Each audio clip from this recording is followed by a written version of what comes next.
So they say if you give a man a gun, he'll rob a bank. But if you give a man a bank, he'll rob everybody.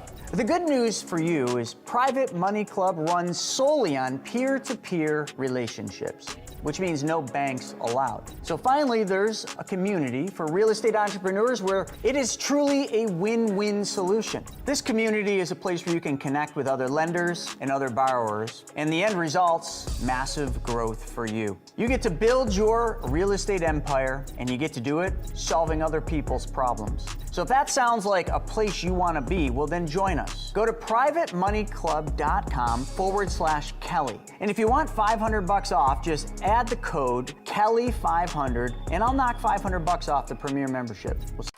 For over 90 years, we've been crash testing our cars in the tireless pursuit of automotive safety.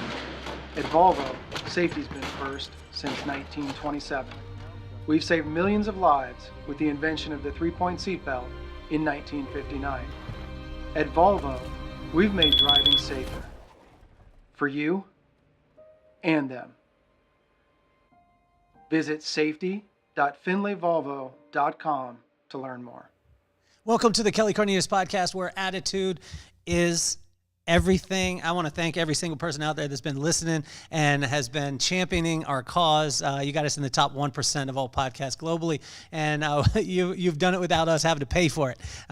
We haven't paid for any marketing, no ads, no nothing like that, and everyone has been supporting from the very beginning. So we want to thank you. We want to thank Finley Volvo Cars of Las Vegas, has been a sponsor since the very beginning, and Mr. Chris Nagel with Money School and with Private Money Club. It has been absolutely awesome, and it's all about the relationships that you have with people. And I tell you, my parents took me to a place where they helped me to understand that if you simply were kind, you made a bunch of friends, and you stayed curious, then everything else would work out. So on today's show, I was very excited because I met this man it's been a little over a year, almost two, I think it's coming up on 2 years. And we met in Sundance, and it was incredible because the humility that this man has, and also to be able to see the character that he has, and he takes his principles, no matter where he goes, he applies the exact same principles to what he's doing, and that's the reason why it succeeds. But also, too, the heart of this man, I think, is incredible. He's a speaker, he's a listener, and he's a leadership implementer, which has been amazing. He's worked with over 300 companies, 21 countries, and he was one of the co-authors of Find Your Why, co-author with Simon Sinek. And I just am very, very honored to have my friend, and I think one of the greatest business coaches in the world, Mr. David Mead, to the show. Welcome to the show, buddy. Thanks, Kelly.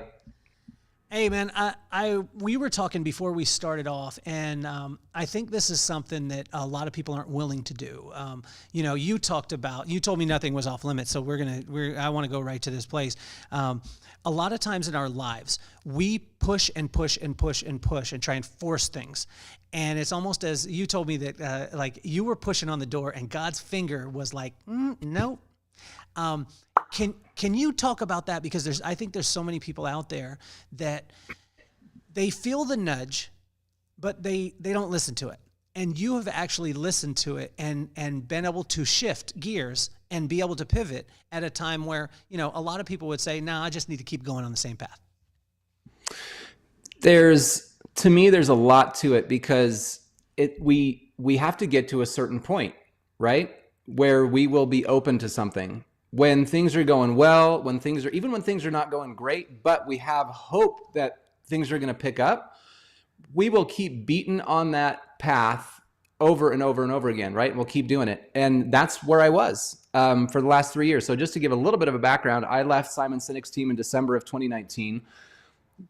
Amazing timing, right before COVID, right? When the market for speakers and corporate events and all that stuff just fell through the floor.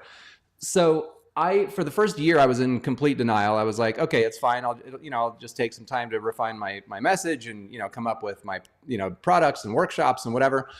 And this thing will all blow over and we'll be back by fall, 2020, right? Obviously that did not happen. So really for the last 2 years is when I was just like doing everything I could. I didn't know what I was doing, right? Even I'm just a business of one, at the time. And I'm doing everything I can, trying to learn everything I can on how to run a business and how to get leads and how to do marketing and all this stuff.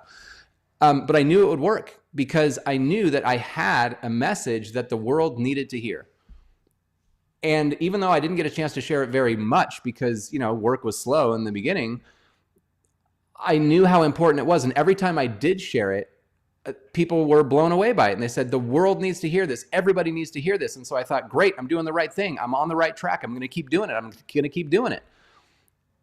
And it just was, I was making some progress. I was making some headway. There was, momentum building, but just never to keep pace with expenses for one, and two, like just the goals and the dreams that I had for how I wanted to provide for my family. But I was like, it's a good thing. I'm doing it. So I just kept doing it. And then it finally got to the point where I was like, all right, I'm burning through my savings. There's not that much left. We're going to have to make some big decisions here pretty quick.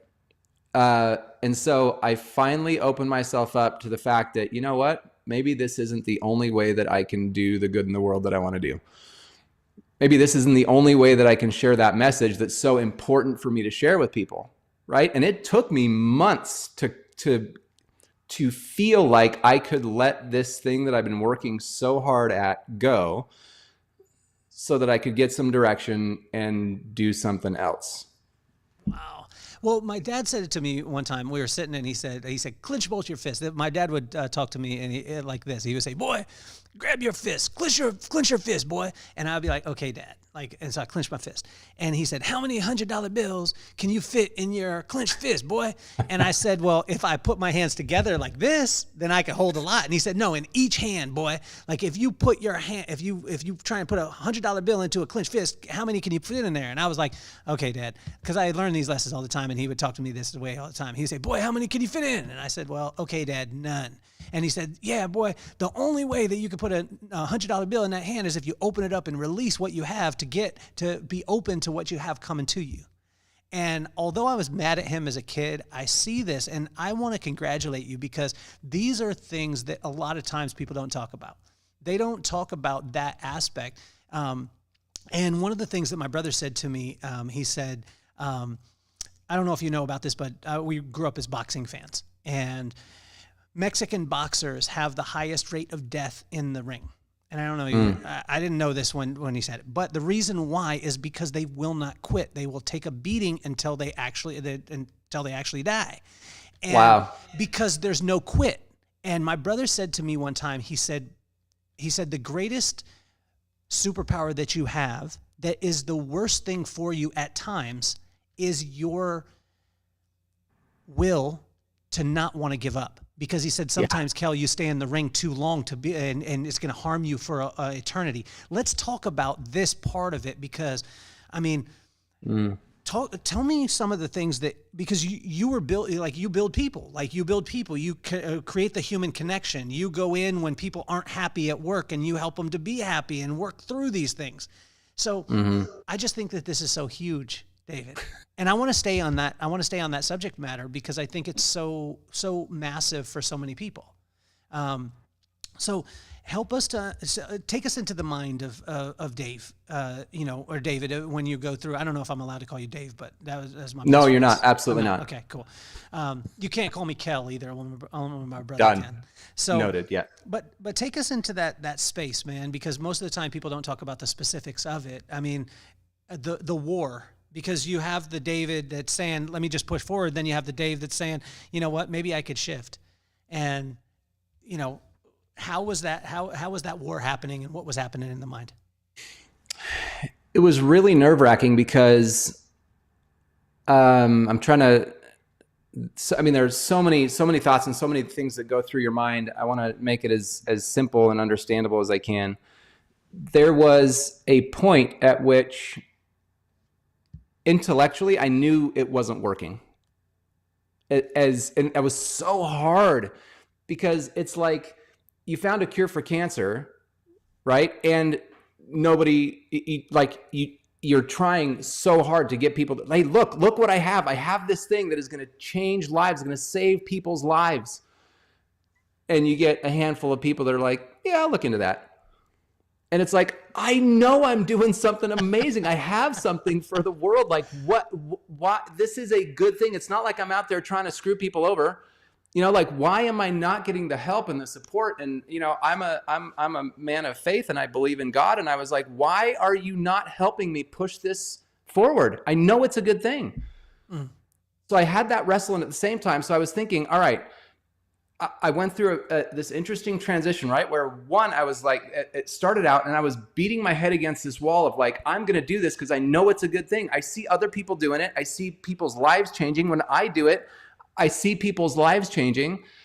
I know it's a good thing. So I don't know, maybe it's just, I got to learn how to market better. I got to learn how to, you know, refine my message. So I started working on all these things, right? And I started to work on myself and make me better. And how do I make my products and my services more enticing to people? How do I speak to what they're struggling with, what they want, right? And so I just was beating on that door. And then the next phase in the process was, okay, so and this would usually come when I was at a low, right? And those happen like crazy. I don't suffer from depression, I wouldn't say, but there are times, a couple times a year over the last 3 years, that I would just be in a funk for like 3 or 4 days. And I was like, this is never going to work. And it was at those points at which I thought to myself, okay, so more like impetuously than was healthy, I would say, okay, if this isn't it, then what else is there? Like, just give me something else. Throw something else in my lap and I'll do that instead, right? Yeah. Kind of like that spoiled little brat. And so things would go on. And, you know, the next phase was when I was not in those slumps and I was doing okay. I was still grinding. I was still hopeful. And it got to the point where when I was in my right, you know, hopeful, generative state of mind, I would be open of like, okay, are there other ways that I can do this thing? Uh-huh. Right? And so I was looking for partnerships. I was looking for, you know, maybe I go get a job in a company where I'm able to do this thing because I know it's so good and I'm working on it. And every time I talk about it, people love it. Right? I'm going down with blinders on and I'm just going down the same path. That doesn't work. It does, but like, look, progress is going like this and I need progress to go like this, right? And it's not. So the next phase I get to is, okay, I'm willing to drop this. I'm willing to drop this and go do something else, but I got to have a clear sign as to what that other thing is. Because I've been doing this for 13 years. I don't know what else to do. Right? But I was saying that in my mind. I am willing to drop this and go do something else. I was saying it, but I did not feel that. Right? But I thought to myself, if I say it enough, then maybe I'll get to the point where I feel it. So that's kind of that phase that I was in for a few months. And then the last phase, and this was kind of where this tipping point happened for me, was what I said matched what I felt. And I was literally at a place where I was like, you know what? It is out of my hands. If this is not what is planned for my life, like I believe I've got great things to do. And maybe me beating my head against this wall by myself is not the way that I'm going to make the biggest impact in the world. And to genuinely feel like I can, I wouldn't say walk away from this because I'm still using all of the things I've been doing for the last 13 years, right? The messages I share, it's all there. But the context has just shifted to something very different. And how much, Dave, how much of a difference did you see and are you seeing? Because you're doing a transition where you were doing leadership training, going into companies and training their leaders, things like that. And now and it was great to be able to hear it because you were saying like, I'm going to take all that and I'm building my own team. So I'm building my own company and building this out and I'm going to utilize all these things. How much of a challenge do you see because I've never got to have this conversation and this discussion with a person who's doing it. How much of a challenge do you see when you're educating people on something that sometimes you're not implementing itself, right? So right. Now, like, is there a challenge there? Did you find challenges with it? Or because I think that your message is just going to get stronger. So this is going to be amazing to be able to see it, David, because you're going to go and connect all the dots, right? And then guess what's going to happen? I'm going to speak some life to you. Guess what's going to happen? It's going to come full circle, and you're going to be doing that thing that you were doing before, but you're going to be doing it based off speaking the story about what you actually did. Is Totally. that crazy? So yeah. So let me just quick back up 40,000 feet, right? Let's go. Just so people understand kind of where how this last 3 years has been such a contrast for me. So I was with Simon Sinek's team for 10 years, right? From 2009 to 2019, I was the second person that he brought onto his team. And for the better part of that 10 years, I was traveling around the planet, working with companies all over the place, speaking, workshops. Like I was at the top of my game, and I was like, dude, this is the life. I freaking love this. I loved it. I mean, I love traveling. I love being on a plane. I love going to different countries, meeting with different people, right? And that was my life. And then I left and COVID hit, and it was literally the polar opposite. I was at home for months, didn't get on a plane, and I was basically starting from scratch, but with all this experience and all this stuff that I'd been exposed to. It wasn't like I was starting from nothing, but I wasn't. It was this really weird sort of mix, right? So the one thing that I didn't get to do much of during that 10 years was implement what we were talking about, right? It was more just kind of one-off, share a really simple idea, and, implementation was sort of on them. And so that was one of the big focuses I had, was how do I put this stuff into practice? How do I, when I start talking about what I want to talk about, how do I do that so people actually will use it? Because a good idea is just a good idea. And if you don't know how to put it into practice, you don't implement it, nothing's actually going to change, right? So that was really what my focus was. And so I was focusing on that a little bit. I was doing more of that than I had been doing before. But this, bringing it back to kind of the last couple of weeks where this shift has happened for me, is now I'm realizing I get to go eat, I hate the term, I eat my own dog food, but like I get to go and actually, rather than tell other companies how to do this and, stick around and help them implement it, well, now I get to implement it. We're going to see how good it is. Well, I think it's incredible, because I think that there's that paradigm, right? So, and I have a friend who has a major company here in Carlsbad, California, and he was telling me the same thing. He said there's times where he stays connected to his company. He also has a Servant Leadership Institute, but he stays connected to his company because when he's speaking servant leadership, he wants to show that he has a background in it, or that he's actually using it. You know what I'm saying? Mm-hmm. And so I just think that, again, I'm going to speak some life into you, man, because I don't know that you could see it, but me looking from the outside, sometimes you could see stuff with people that while they're in it and they're doing this stuff, but it's just going to create your platform even bigger. You know what I'm saying? So we're going to go to a quick commercial break, but when we come back, I would love to be able to, for us to be able to talk about, like, most of the time people say, if I have this, everything will be cool. And if you can imagine from an author standpoint, from a speaker standpoint, I mean, and I don't know that he's still there, but literally, I mean, at one point, Simon Sinek was was the biggest draw. And if an author or a speaker was to say, if I co-authored a book with Simon Sinek and I was his number 2 guy, then everything is going to be okay. But that's not the way God works. And I want to discuss that right when we come back after commercial break. The way I see it is you've got 2 choices. You can either keep pretending like nothing bad's ever going to happen to you, and then when it does, you're saying, uh-oh, or you can get ahead of what's coming so that when it does, not if, you're ready for it. And you're sitting pretty, sipping on Mai Tais next to the pool, working on that Caribbean suntan, because you got it covered. So folks, it's time for you to learn the truth about money. It's time for you to take back control of your money so that you are ready for what's about to happen. By doing that, you're setting yourself up for absolute success. No matter what comes your way, you're ready for it. And that's what I want for you, and I want to help you with that. So go to chrisnaugle.com and sign up for the Wealth Webinar. We do them every Wednesday at 1 p.m., and you need to be there because it's time. Uh-oh, it looks like we piqued your interest in the Hideout. First of all, let me tell you what the Hideout is not. The Hideout is not for hustlers, for grinders, or for people who are looking for a shortcut to what the world calls success. The Hideout is about growing as men, creating lifelong friendships, and having the time of our lives. Are you ready to tap in to the endless source that will take you from success to significance? The Hideout is 2.5 days of hiking, biking, and doing the little things that it takes to create lifelong friendships. I find that joy is nothing more than falling in love with your current circumstances and allowing magic to happen. And that's when we see growth in every area of your life.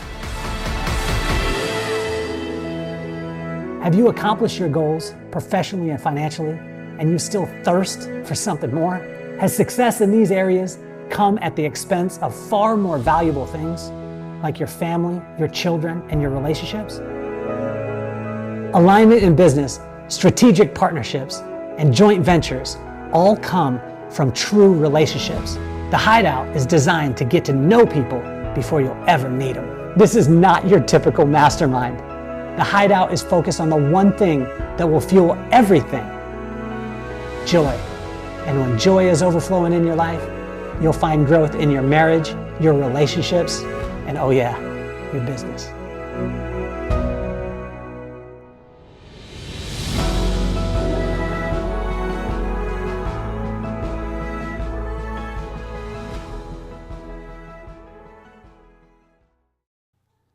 We are back with David J. Mead.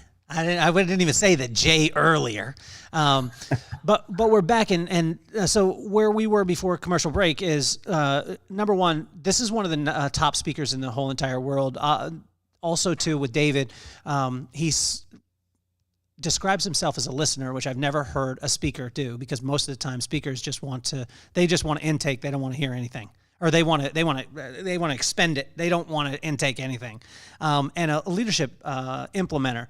But what we were talking about right before the commercial was a lot of times we think, if I just get this, everything will be smooth sailing and everything will be cool for the rest of our lives. And if you were to look at, from a speaker standpoint, from an author standpoint, to experience what David has already experienced in his life, you would be like, everything's cool. Like, I have no challenges at all, and I'm just on easy street.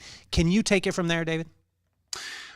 That is one of the biggest lessons I think I learned, Kelly, when I went out on my own, was for those, nearly 10 years that I was traveling a lot. The first couple of years I wasn't, but, about 8 of those years with Simon, I was all over the place. As you mentioned at the beginning, at that point, over 220 companies. The one thing I missed, and you can never go back, right? But I did not build relationships with those people. I had great experiences, right? I mean, we'd get ready for the event, but I was doing an event a week, and I was like, it was crazy. And I would be there. I'd show up 100%. I'd have a great relationship, short-term, kind of single service relationship with that client. And then I was gone, on to the next thing.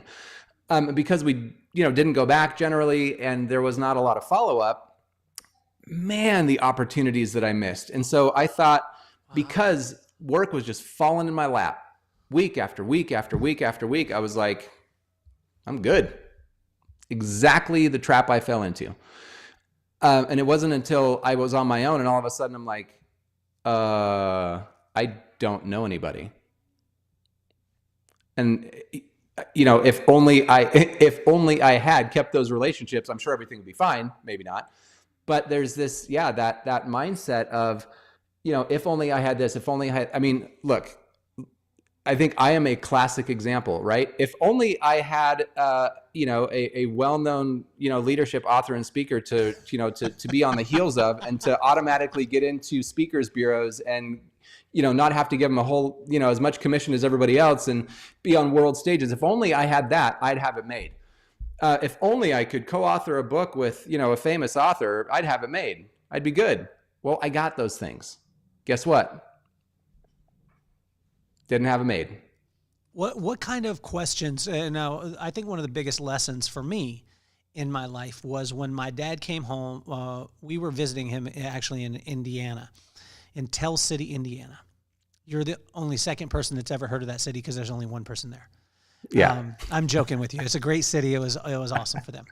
But we were in Tell City, Indiana, and my dad comes out of the garage. and there was almost a loft on top of the garage. And he comes out, and I said, Pop, what were you doing? He's like, I was in my prayer room. That's what it was, up on top of the garage. And I said, okay, cool. And he said, I was just yelling at God. And I was like, what? Like, I mean, I never heard that before. Like, I ain't trying to yell at God because it'd strike me down right away. You know what I mean? And he said, no, God wants you to yell at him because he wants you to have a relationship with him just like anybody else. And he's okay with that because he'll answer. During this time, what were you, if you were, what were you yelling at God?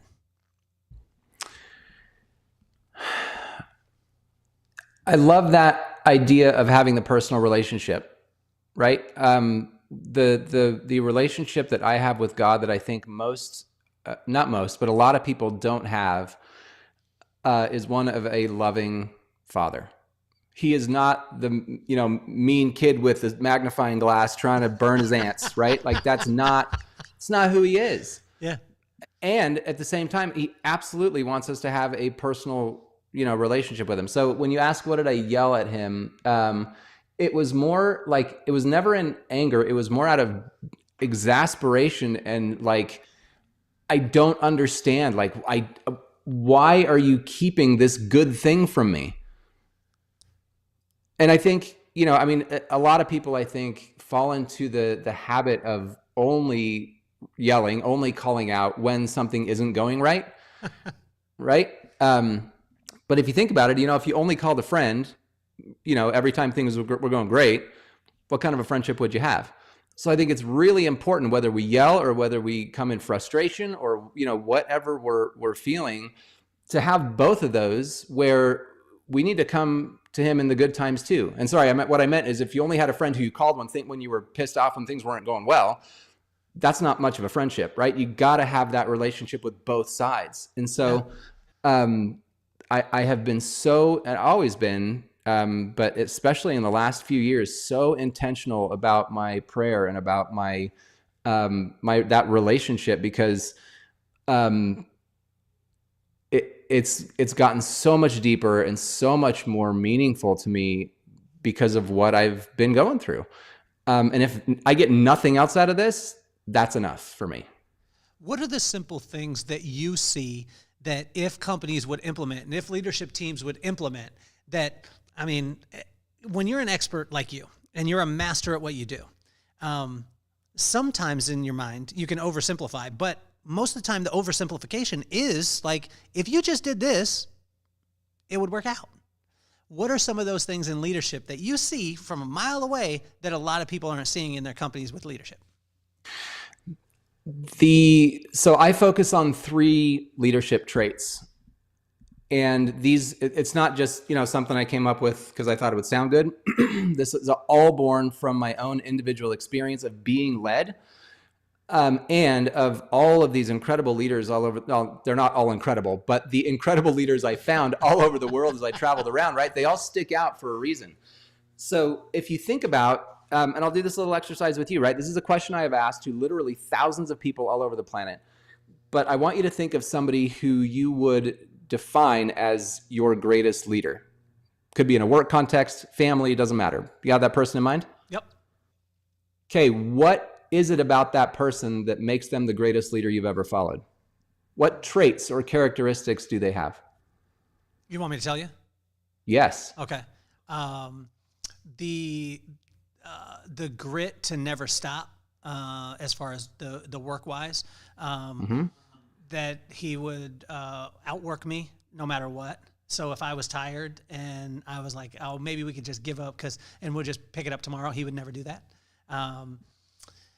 The principle-based part of him, as far as the relationship, the relationships that he built over the years was unbelievable, and having some of the most ironclad faith I've ever seen in my entire life, as far as even when the chips were down, his attitude never going to another place. Okay, good. And I could push you for more, but I'll tell you what I've found over these years that I've been asking this question. The answers always come back exactly the same. There are variations of 12 or 15 traits, and I usually have people answer in a single word because I put it in a word cloud so everybody can see what they're talking about. Okay. they're always the same. You know what's never at the top of the list? Strategic thinker, effective delegator, right?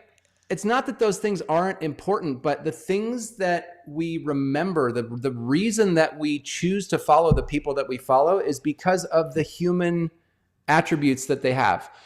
They believed in us. They pushed us. They have determination. They have faith. They have all these things that we like. It's what makes them human.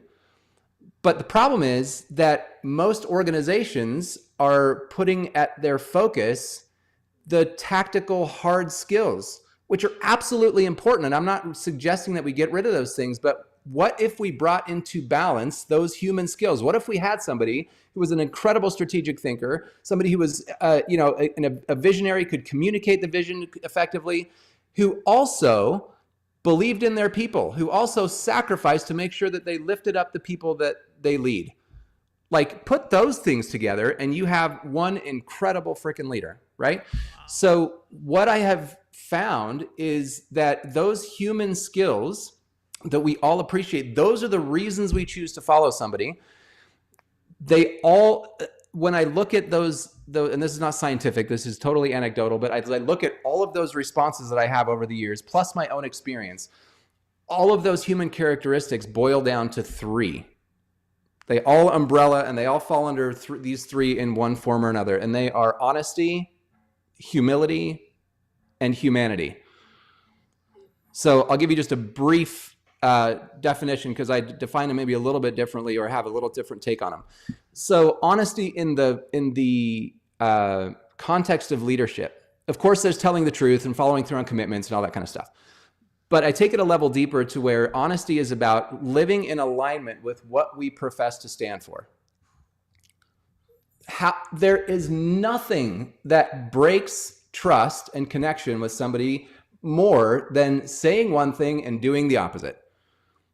But how many companies have we worked for? How many leaders have we worked for that talk about a vision or talk about their values or talk about these things that they're supposed to stand for, and then we see them make decisions that are out of alignment with that? Now, we're human. We're always going to, make mistakes, right? So part of honesty, obviously living in alignment, but when we veer off course, not if, but when, because we will, are we willing to have an awareness of that and do the hard work of bringing our actions back into alignment with what we tell people we stand for? That's what honesty is, right? And that is one of the pillars of great leadership, of human-focused leadership. The second thing is humility. There is not a single person out there who wants a leader who is an egotistical jerk. But how many of them are there, right? We know it's important in leadership, and yet we downplay humility in the workplace as being weakness. We have to, feel like we have to downplay who we are. We have to, it's inferiority if we're humble. Bull. It is not, right? Humility takes an incredible amount of strength, and there's two parts to it. Right? One part is obviously admitting our own fallibility and weakness, right? That's usually how we see humility.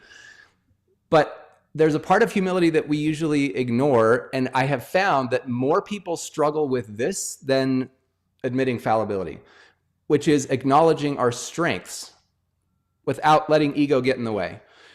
Right? People who are in a position of authority, who have access to resources, who have more money, who have more education, more experience, more connections, all these things, don't downplay that stuff. It's about the relationship you have with those things. Do you look at all that stuff and say, hey, look at all this great stuff I have and it's all for me? That's where ego creeps in and we get those egotistical leaders none of us want to work with. Or do you look at all that stuff and say, hey, look at all these resources I have. How can I use those things? How can I give them away to lift up the people around me? That takes humble confidence. I'm confident in what I have and what I have to offer, and I'm humble enough to give it away so that we can all thrive together. So that's the humility piece. And when you have a leader who does that, we will walk through walls for those people, right? But honesty and humility are not enough. Although they overlap, right? In order to be honest with who we are, we have to have that humility to recognize when we're not, right? So there's natural overlap among all these things. But the third thing that's the glue that holds all these these things together is humanity. And humanity is having a genuine care and concern for the human experience of the people around us. It's helping people feel seen and heard. It's helping people know that they're valued and valuable. It's genuinely just seeing, the way that I put it is, it's an ability to see other people as the lead actor in their life instead of seeing them as just an extra that happens to wander into our life. It's not about us, right? It's taking the focus off of us and putting it on somebody else, shining that spotlight on somebody else and their humanity. So how much simpler does it get than that, right? I came up with these things and I thought, okay, so I got a half hour's worth of content, and what else am I going to do for people for an entire day? You know what I mean? Because it is that simple. Understanding it is that simple, but implementing it is tough, right? Because we have all these pressures that get in the way. We have, our boss breathing down our neck, or we have, we react to an email that somebody sent, or we have all these things that bombard us that make us take these things that we know we should be doing and put them on the back burner and not do them. And so that's why we end up with workplaces where nobody feels like they belong. People don't like each other. We can't talk to each other. We can't communicate. We don't want to share ideas. And we're just missing the honesty, humility, and humanity that it takes to create these environments. And I arrange all of these three things. If you imagine a Venn diagram, right? So you got the two, and then you got the circle down here. Where they overlap in the middle, when we consistently practice honesty, humility, and humanity, the natural result is trust, connection, and psychological safety. Every single organization, I don't care if it's a nonprofit, I don't care if it's a for-profit, I don't care if it's the Boy Scouts, like every single organization cares about the same things. They care about results, performance, transparent communication, innovation, retention, and well-being if you're a good company, right?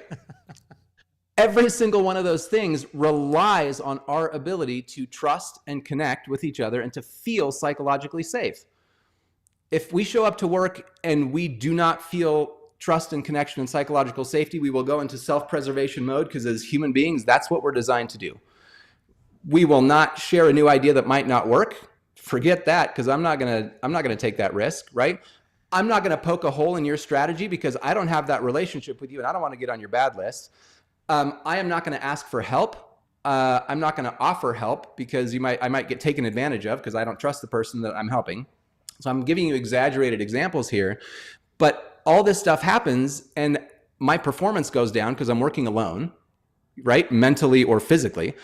My well-being goes down because I hate my job. I'm depressed. I have anxiety about it. And I can't stand being there. So all those things that I just mentioned, right? The retention, the performance, the transparent communication, innovation, all those things go down the toilet when we do not have trust and connection. Everybody knows this, but they're not doing it. You want to know why? Yeah. I'll tell you why. I found the answer. The reason is because what we know does not translate into what we do. So what bridges the gap between what we know and what we do is who we are.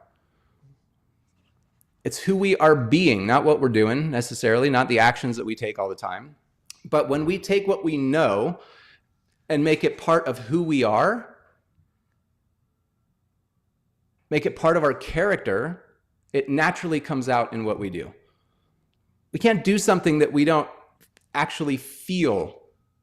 We can, but people will see through it. So we take what we know, we turn it into what matters to us, what's important to us. We define our character by it, then our actions naturally reflect it. How can a person start on that journey?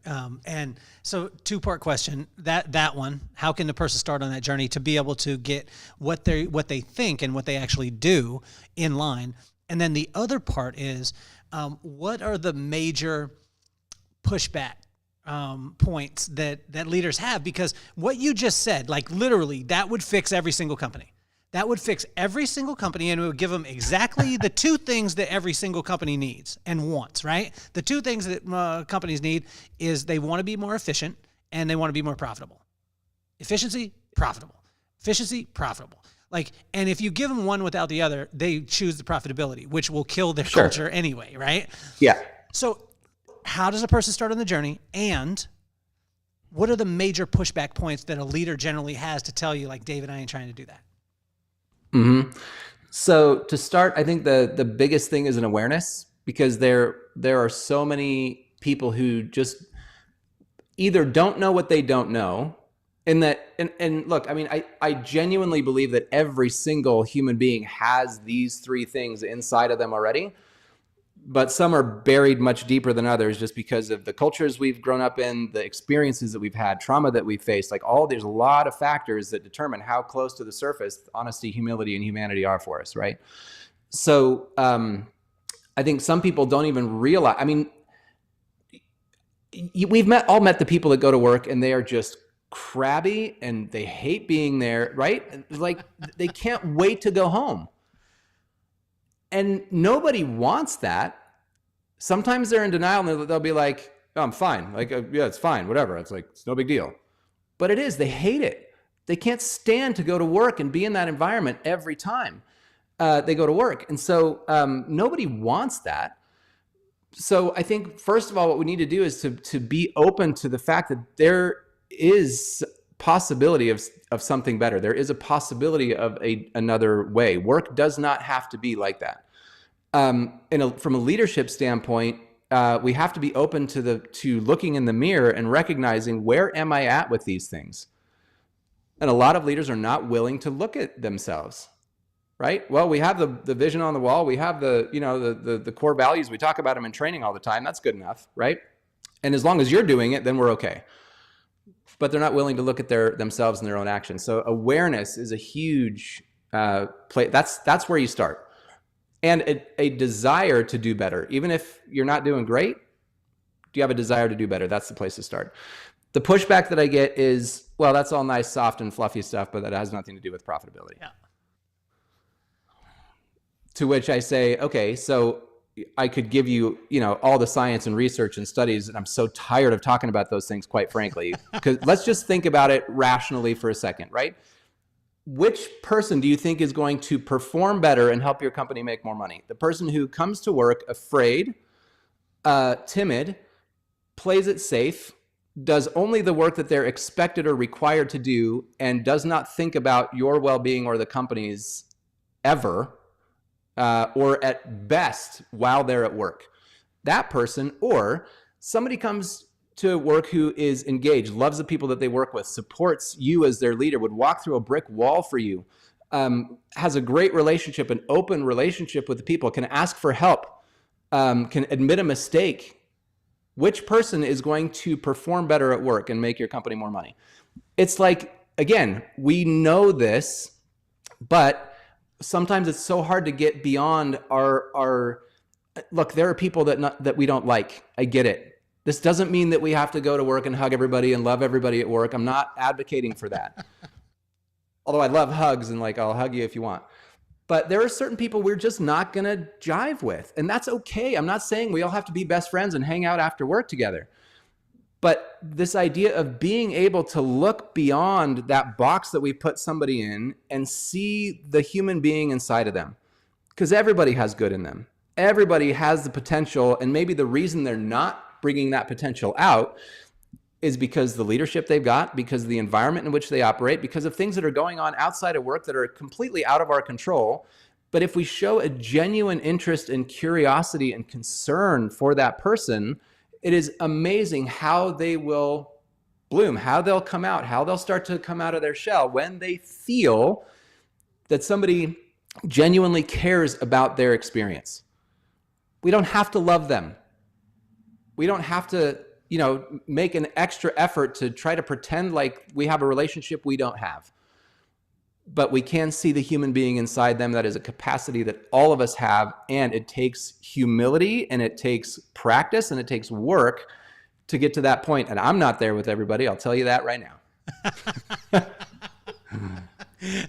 So Dr. Edwards Deming said one time, if I'm not dealing with number one, then I can't do anything at all. Like, they sent number two to him one time and he just closed the door on him and said, if I'm not dealing with number one, I can't do anything.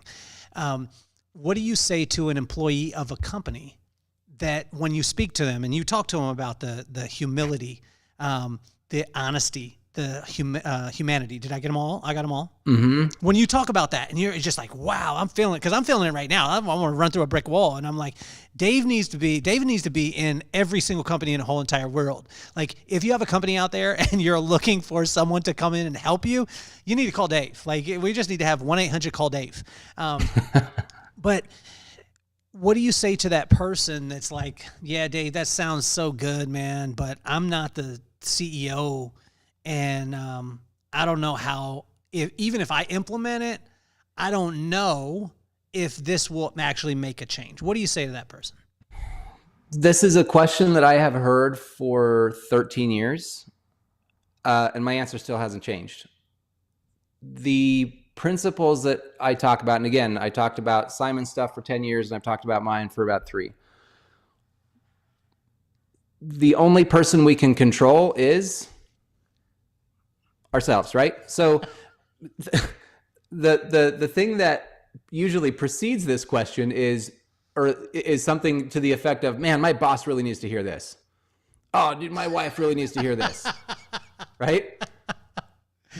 Man, if we could just project all of this onto everybody else so that we could have a better experience, we'd be in amazing shape, right? But it doesn't work that way, right? We cannot control the CEO. We can't control our boss. We can't control everybody around us. What we can control is the experience we provide for ourselves and the environment and the experience we provide for the people around us. I don't care if you've been with a company a week and you have 0 position of leadership and no title.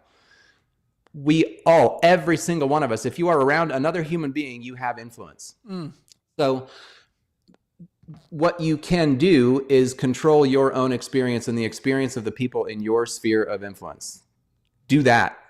And if that may be enough to change your experience to where even if the company doesn't get it, even if the CEO doesn't get it, but if your team gets it and all of a sudden you have this dynamic of trust and connection and psychological safety, all of a sudden work becomes something you love doing, right? And if you try that and it's just not taking, it's not picking up, people aren't picking it up, and it's still somewhere you feel like you don't belong, you got a choice to make.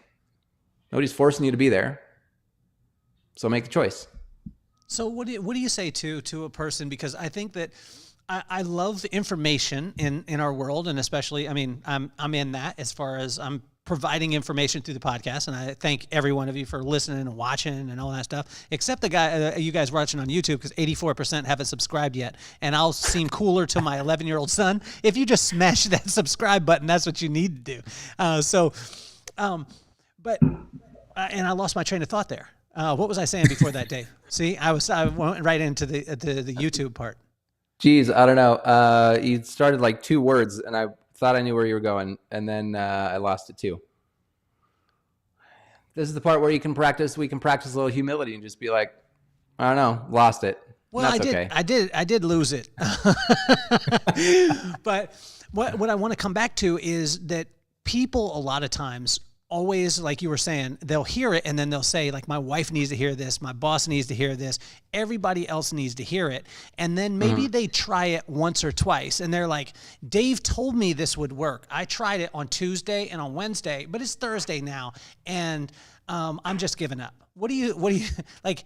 Help us with some stickability, to a person as they work through. I mean, you said something that a lot of people won't like, which was that you had to actually work at it. Yeah, I mean, you take it into a different context, right? Let's say that you want to, you're low on energy and you want to, feel more energy so you can play with your kids. So I'm going to start eating healthy, right? So for 2 days, you eat a salad for lunch. Tuesday and Wednesday. Thursday comes around, you're like, I don't feel any different at all. That didn't work. Guess I'm going back to burgers and fries. That didn't work, right? Just like there's no shortcut for love or friendship, there is no shortcut for changing or developing our character. Sometimes, depending on where we are along that spectrum, we'll see results sooner or later. But if we are consistent about it, and that doesn't mean that sometimes we're not going to slip up and have some chocolate cake, like that's fine. But if we're intentional and consistent about eating a salad regularly instead of a piece of pizza, over time, we will absolutely see results, but you can't shortchange it. You can't shortcut it. This is not a, it's like, it's not get rich quick. It doesn't work that way. So if you're not going to put in the, why not, man? I mean, I've been looking. That's why I wanted to have you on the show, because I was like, Dave is going to give me the magic beans. He's going to give me the silver bullet, and he's going to be the one. Because I've been searching for it from, because as a kid, I was just a believer. I was like, look, everyone says that it doesn't come overnight, but I'm going to be the first one. And I remember hearing people say that, you can't have, both sides. And I was like, well, what if? You know what I'm saying? Like, what if you could? Oh, I know where my train of thought went. So in the information age, there's tons of information. It's amazing. Now, I didn't hear these things when I was going to when I was in high school and I was working at Kentucky Fried Chicken. I didn't hear, like, know your worth. Like, if you're not in a place that is, great for you, then you just need to move on. I didn't hear this stuff. And this is normal, like, garbage that is inside kids' head all the time. And I said to a kid the other day, I said, one of the biggest challenges that you hear as a young person that you'll hear over and over again is know your value. But you don't put it in context. If you knew your value and you're just starting off in your industry, then you should get minimum wage. Like that, so know your value, truthfully. But what we're hearing is, like, if your boss isn't baking you a pie every single day, then you need to move to another company. But the one thing that sucks is you're going to take to that same company the one thing that's going to cause the challenge, which is you. So help us with this, because, like, we're taught now with so much information that in the event that things aren't going the way that you want them and you don't feel okay in that environment, then you need to leave and go find another one. But then they end up in another company and the same exact challenges happen. Totally. So here's a thought that I have that I have a couple thoughts. One that immediately came to mind, which I think is related. Something that you said a minute ago, which was this idea of our as an entry-level employee, right? Our value being tied to salary. Well, then you should be making minimum wage, right? This is one of the biggest, and if we take that out of sort of a salary type of context and put it into a little something else, I think this is a way of thinking that has absolutely transformed my life in the last 3 years. So remember where I was 3 years ago. I was at the top. I was traveling all over the place, making great money, like doing what I love. I mean, just like blessings falling from heaven, and I couldn't catch them fast enough, right?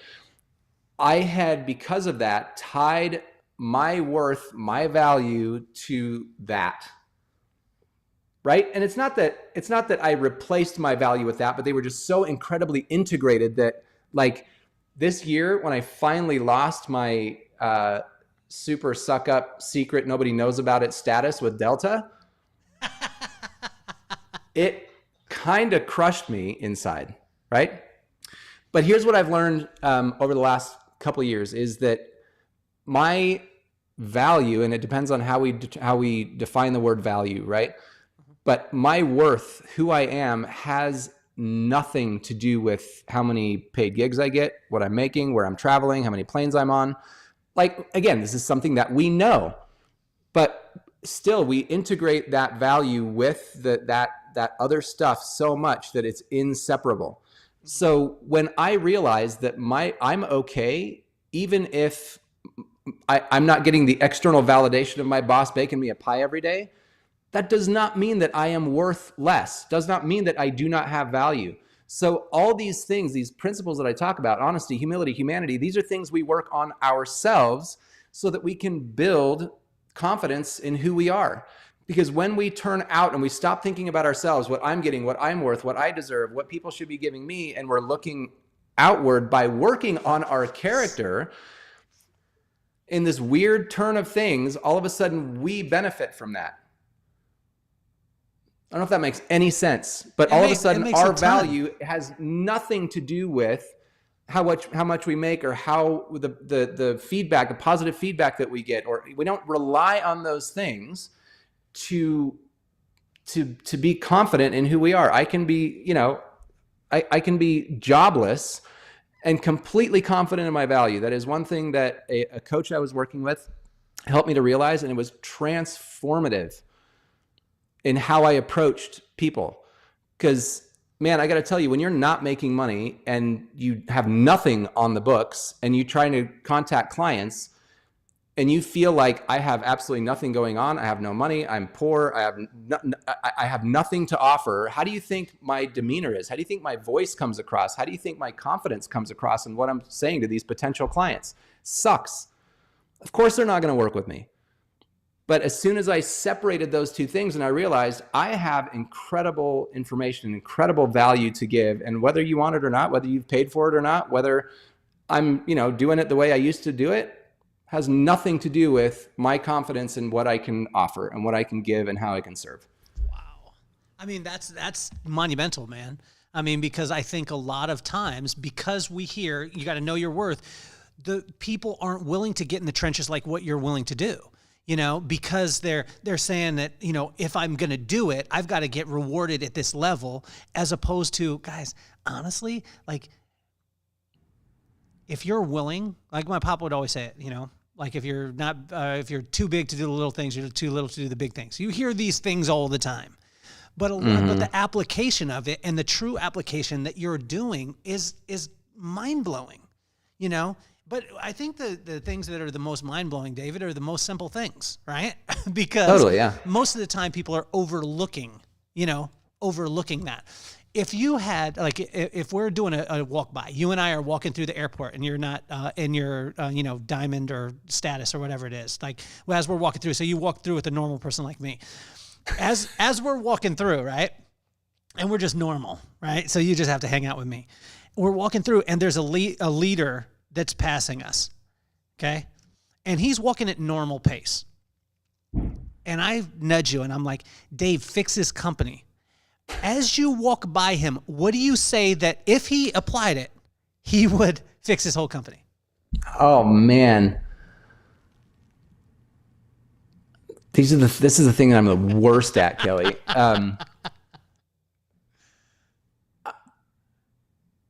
I would say, it's not going to come out beautiful, but the thought that's rolling around in my head is, forget about yourself and start seeing the people around you. And you imagine, you could just say that. Like, you could say that quick enough when the person's walking by. Imagine, I want you to try it, Dave. And so, even if you don't know they're a business owner, I just want you to say that loud as you're walking by somebody. And when they look at you, to be like, what? And just be like, just mic drop. Like, I'm out. Yeah. You know what I mean? Say it again, but I want you, I'm going to coach you through it. I want you to say it with power. Okay. So you and I, we got the setting. You're walking with normal people like me through the airport. Okay. Uh-huh. You're kind of angry right now because you're like, Kelly doesn't have the status that I have. And whatever, I can take you with me wherever I want to go, dude. So now you're flexing on me, Dave. So we're walking past, and I want you to say it with authority. This dude is walking past. He has this company, and you're about to fix his company. Okay? So he gets probably... I'm going to say it a little differently. I'm going to say it differently. I'm going to say... Here we go. Think less of yourself and think more about the people you lead. Say it with your chest, though, David. Say it with your chest. Say it with your chest. Like, we're walking by. He's about 10 feet away. And you see him. Oh, he's 10 feet. I'm not whispering this to him? No.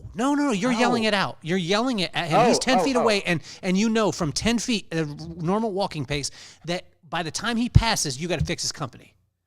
Oh. Think less of yourself and more of the people that you serve. Bam. And when you said earlier about, it's 30 minutes of information and then, what, but it's amazing because you could spend 4 days on each principle.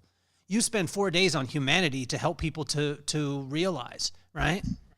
And you know why? Is because it's a principle, right? It's going to look different for you than it looks for me, than it looks for a CEO, than it looks for, a manufacturing, supervisor. Like, it's going to look different for everybody. So that's where the depth comes in. Is I'm not going to give you a prescription of how to do this because I know what it looks like for me, but I have no idea how you're going to do it. So I give you the principle, and then I help you figure out, what does that look like for my context, my personality, my leadership style, like the environment that I work in? That's where it's powerful, because when you come up with it, I had somebody tell me once, and I love it. People build. What was it? Shoot. It was the idea is like, people will buy into what they build. Yeah. Right? If they build it, if they figure it out, if they come up with a plan and it wasn't given to them, they're much more likely to put it into practice, because they're like, oh, this is like how I would do it, so that's how I'm going to go do it. Where did you learn this humility? You know, and that goes right into the question. So 2, where did you learn the humility? And also, can this stuff be taught, or do you think it's innately in somebody when they're born? I opt to skip the first question, because we're all still learning, man. Like, I've had, I'll tell you where I think it started is 2008, when through a long and convoluted story, I lost everything I had except for $800 and my wife. We ended up in my dad's basement. My wife was pregnant with our first child, and I had just like committed to MBA school, which was going to be, several tens of thousands of dollars. I think that's probably where my awareness of my need for other people, my need for God, my need for help, I think that's where it was really born for me. But it's, it's a practice, and I'm still not there in so many ways. What was your second question? The second question, I can't tell you that one. Is it born in? Is it born in? Or Right. I teach happen to believe that it is, and I also believe that some people choose to ignore it.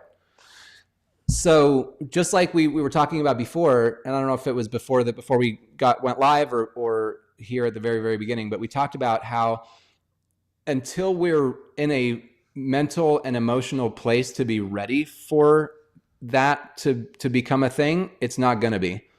So usually when things are going great, when there's no problems, when, the future looks bright, that's where we usually kind of push it aside and feel like we don't need it.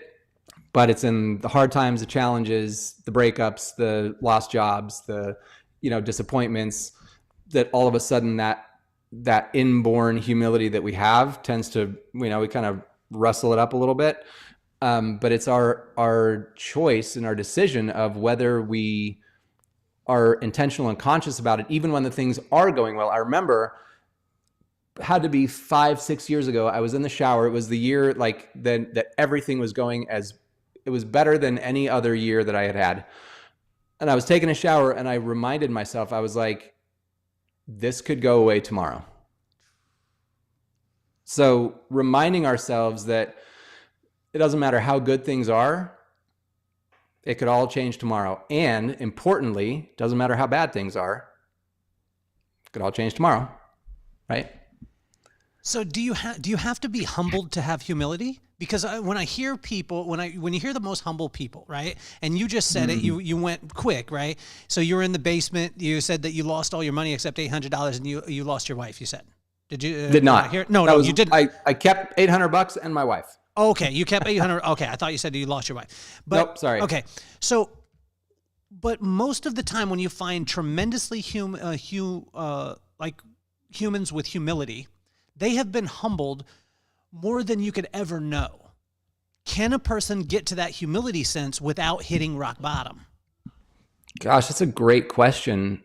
I have to believe that yes, but I have no proof of that. How can you manufacture it, David? Because say a leader, okay, if I would have told you in 2010, okay, 2010 when you're traveling the world and what was the best year that you had? What was that year that you were in? I don't want to. 2017. Okay, 2017. And you're hammered, like you're everywhere. Find Your Why is everywhere. You co-authored it. You're all over the world. You're the man. You're speaking. You're going in. Bam, bam, bam. I'm the man. How do you protect yourself from hubris? And when I didn't even know, I grew up in Lompoc, California, barely graduated from high school. When I read the word hubris, I was like, I don't even know how to say it. And then I realized what hubris was. It was just the fact of thinking that you're going to succeed because you succeeded in the past. How do you protect yourself against hubris, or do you have to lose it to understand it? So again, I have no scientific proof of this, but I think that it is possible. And the way that you protect yourself against hubris, against ego, and really practice humility without being humbled is to do literally anything that reminds you that you are not the center of the universe. Consistently, little things, right? And this is a lot of the stuff that I talk about. When we talk about humility in my sessions, I talk about these little things. Everything that I talk about is a frictionless practice. Something that you don't have to change what you're doing at all. You just change how you show up to what you're doing, right? So for example, you're running a meeting with your team. Be the last one to speak. Instead of giving your ideas and your strategy and your plan and all your ideas first so that everybody around the table will just nod their heads and agree with you because they're too scared to, tell you something different. Wait for everybody else to say what they want to say and then talk. Go last, right? When you're going into a building, you're walking into the building anyway, look around, see if there's somebody behind you that you need to hold the door open for, and stand there for an extra 10 seconds. And they're going to feel real awkward because then they got to do that awkward little jog to get to the door because you're waiting for them. Do anything that reminds you that there are other people around you who need you, and serve them.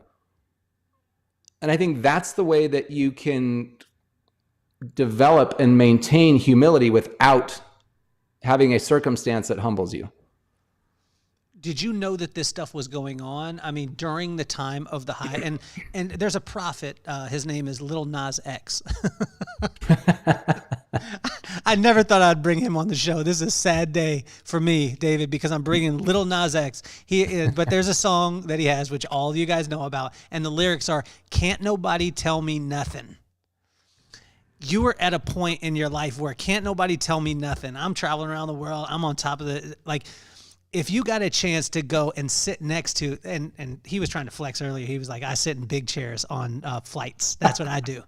But sat. Okay, sat. It's all past tense now, okay, brother. So if somebody was able to make it past security on the plane, get up to your area in one of them big fluffy seats, and they were like, and Dave was like, can't nobody tell me nothing. You know what I'm saying? And you were able to get up there and sit next. What would you say to Dave sitting in that fluffy chair, getting on first, judging people as they walked by because they were having to go back and get all kind of coach on them? You know what I'm saying? What would you say to that Dave, knowing what you know now?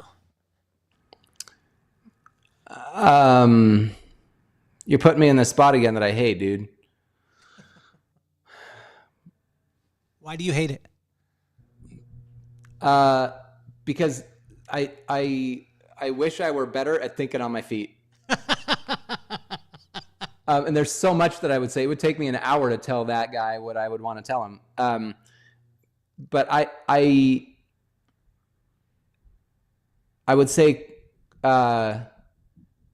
question the relationship that you have with yourself right now.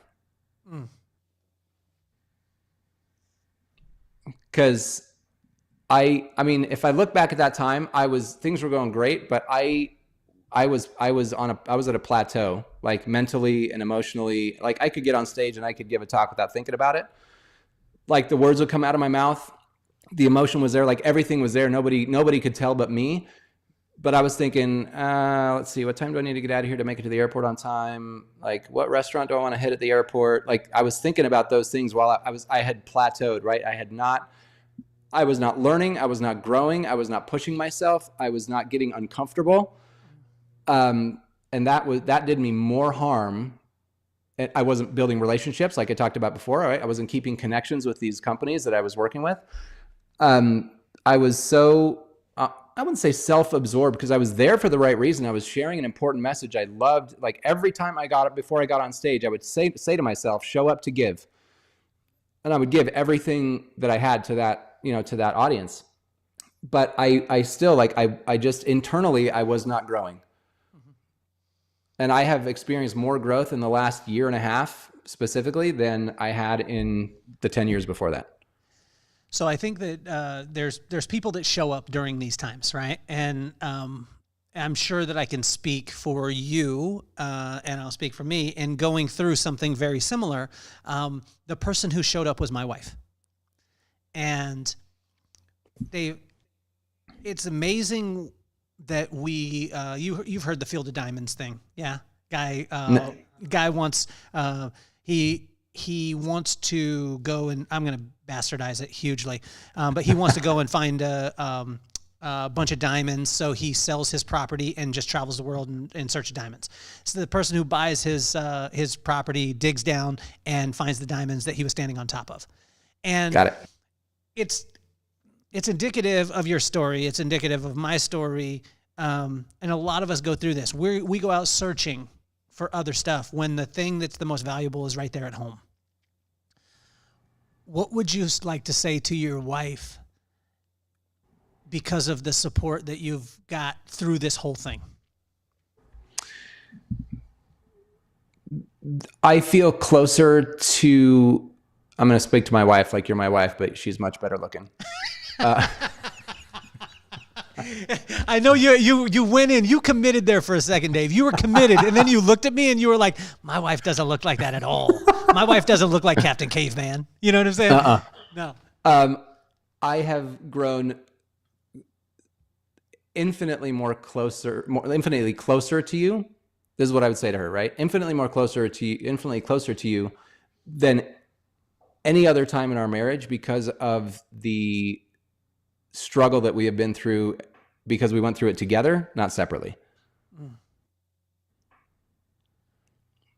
I'll tell you one other thing with these 3 years, man, since we're talking about family.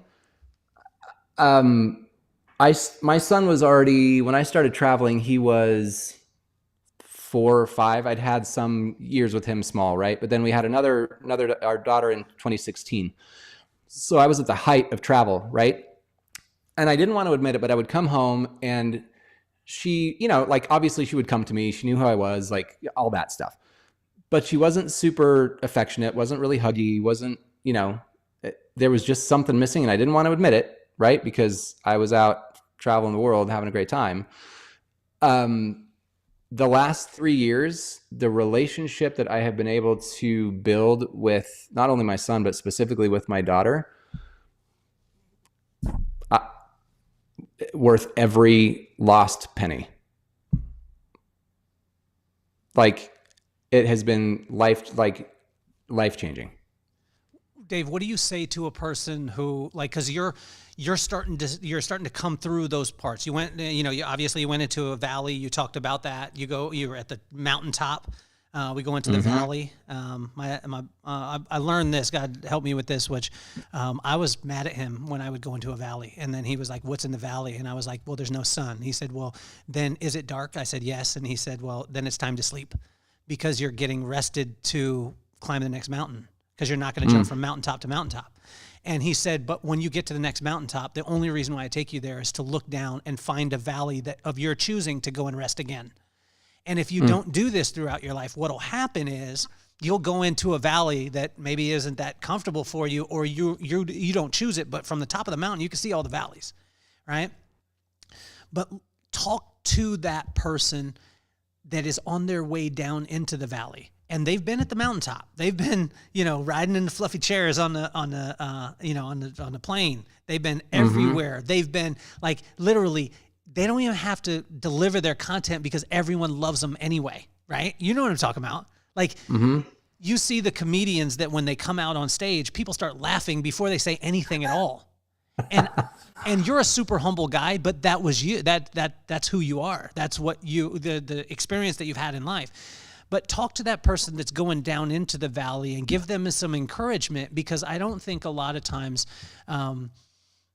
at that point when it's starting to happen, they don't have someone to talk to them.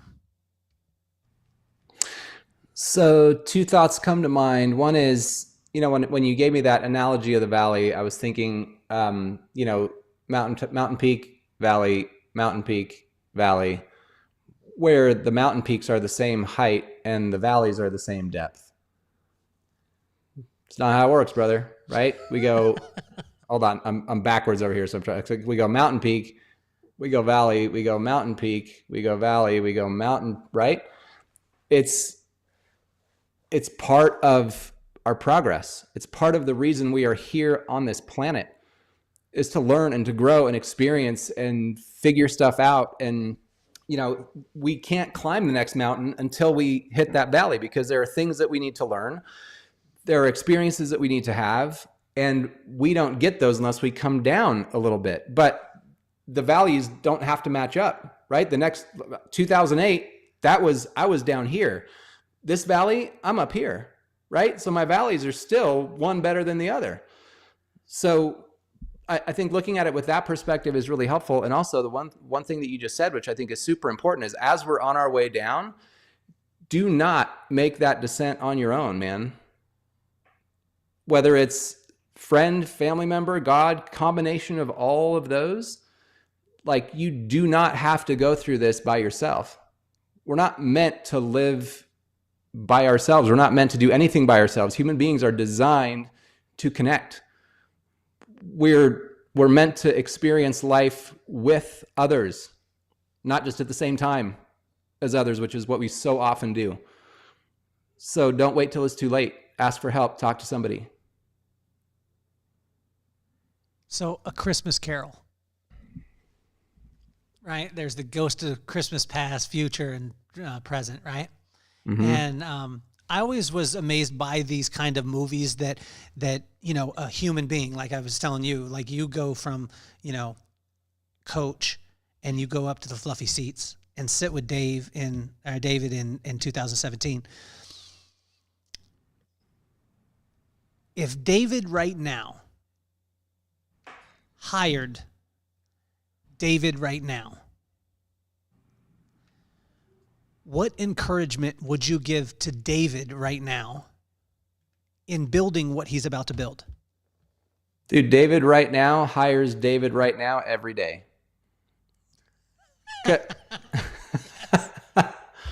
Like we're like this, man. We show up to work together every day.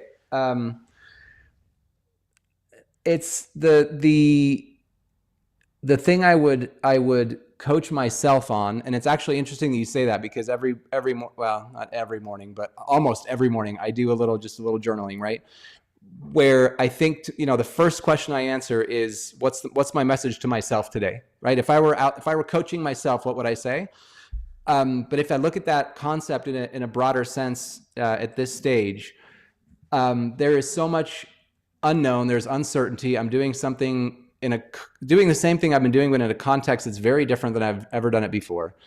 So what I would say to myself is, just take the next step. Have faith and take the next step, and don't worry about what the next step is. The next step will reveal itself. And I know that doesn't work for everybody, because you want to have a plan and a strategy and goals and all that kind of stuff. But like, from where I've been and where I'm going now, it's like, that's enough for me. Like, just guide me to the next step. I will do whatever it takes, and then the next step will reveal itself. Well, I think the humility, right? You go back to it, and your humility, like, I love it because you're so congruent. And what you just said, that humility part, is, I think, a part that people don't capture, because Mike Tyson said it. He was a prophet also. And he said, we all have a plan until we get punched in the mouth. And in life, you're going to get punched in the mouth. And I've never, ever heard of anyone that's on their first iteration and it actually worked. Never. And being an entrepreneur for 17 years, and being a guy that from the outside of my Kentucky Fried Chicken days, I never knew in my whole entire adult life how much my paycheck was going to be, ever, except Kentucky Fried Chicken. Okay? And in knowing that and going through and opening companies, closing companies, building them, doing all the stuff, what I've noticed is my plan never works.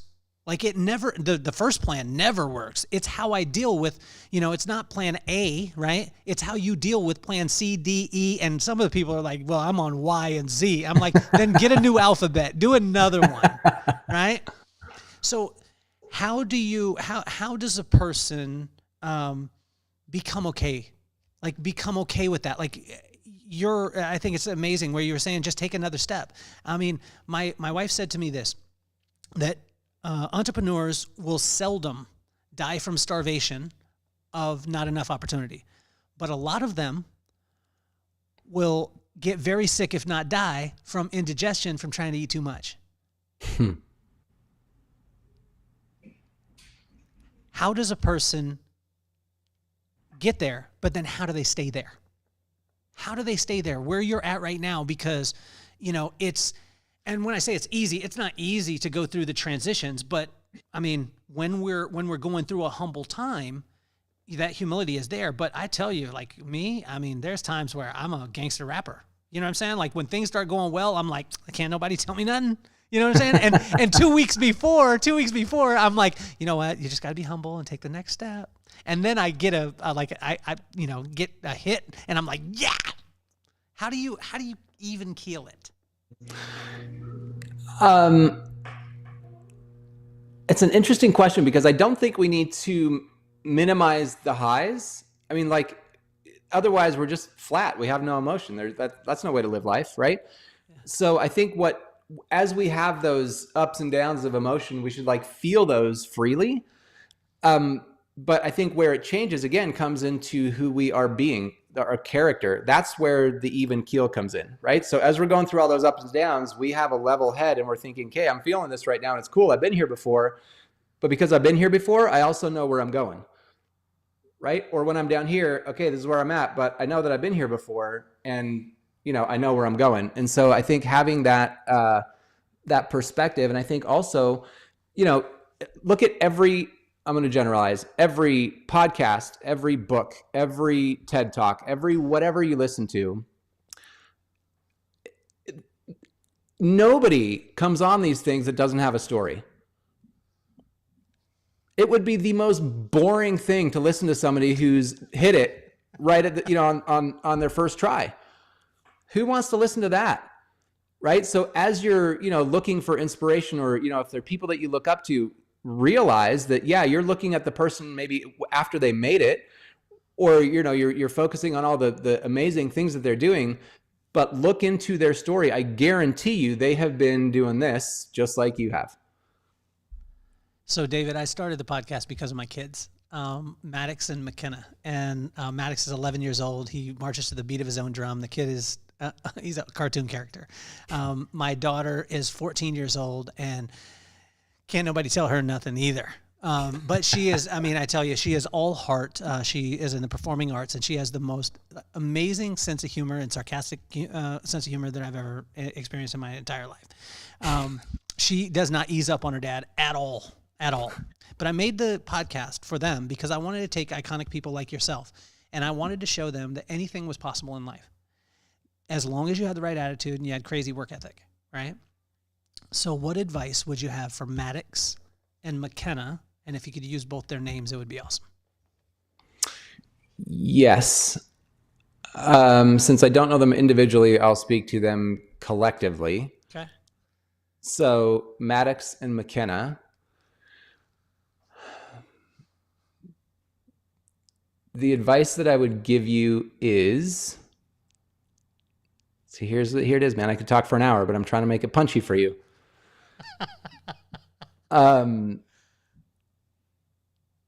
Do something every single day that is in service to somebody else.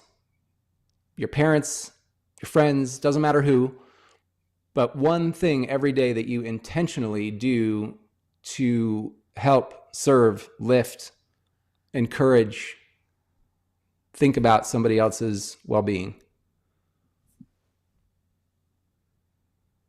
That's punchy. That's punchy as it gets. Hey, David, it's incredible because your humility, and all the things that you talked about, the humility, the humanity, and give me the honesty. You displayed that from the first time that I met you.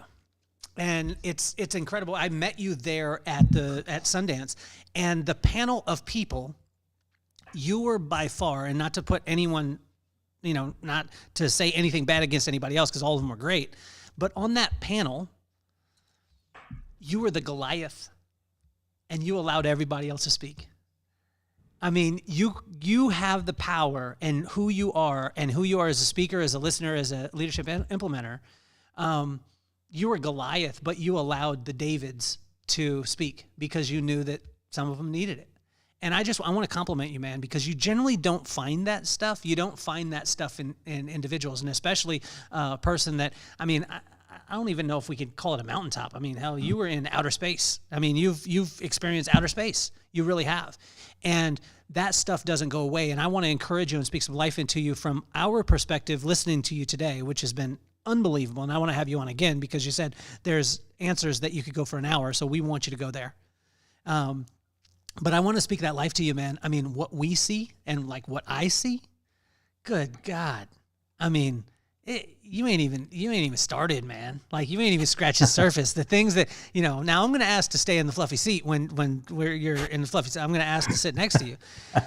But I'm saying, I don't even think that the plans that God has for you, I don't even think that you can even fathom them right now. And the platform that he's going to give you, and the impact that you already have on so many people. And I just want to congratulate you on that, man.